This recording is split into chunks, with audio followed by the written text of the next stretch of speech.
BEd এর first semester examination 2023 language across the curriculum course 1.1.4 যারা 2023-25 সেশনে বিএড করছে তাদের ফার্স্ট সেমিস্টারের প্রশ্নপত্র।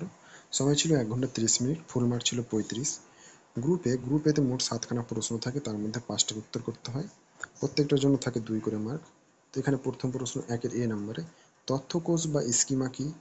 1-এর বি নম্বরে, পাঠ অগ্রগতির মূলক প্রশ্ন বলতে আপনি কি বুঝেন?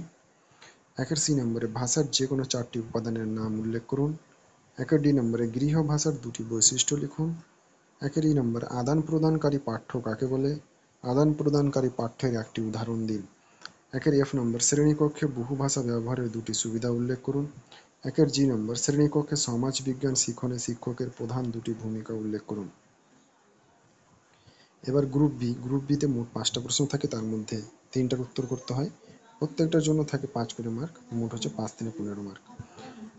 2 নম্বর প্রশ্ন এখানে, উপভাষা কি? শ্রেণীকক্ষে উপভাষা শিখনের প্রয়োজনীয়তা আলোচনা করুন। 3 নম্বর, বিভিন্ন ধরনের প্রশ্নাবলী উদাহরণ সহকারে আলোচনা করুন। 4 নম্বর, পাঠ্যক্রমে ভাষার বিস্তৃতি গুরুত্ব লিখুন। 5 নম্বর, শ্রেণীকক্ষে আলোচনা পদ্ধতি পরিচালনা করার ক্ষেত্রে শিক্ষকের ভূমিকা বর্ণনা করুন। 6 নম্বরে, আখ্যানধর্মী পাঠ্যের বৈশিষ্ট্যগুলি আলোচনা করুন। আখ্যানধর্মী পাঠ্যের একটি উদাহরণ দিন। এবার গ্রুপ সিতে মোট 2টা প্রশ্ন থাকে, তার মধ্যে 1টার উত্তর করতে হয়। 1টার জন্য থাকে 10 মার্ক। তো এখানে প্রথম প্রশ্ন 7 নম্বর দাগ, বহু ভাষাবাদ বলতে কি বোঝেন?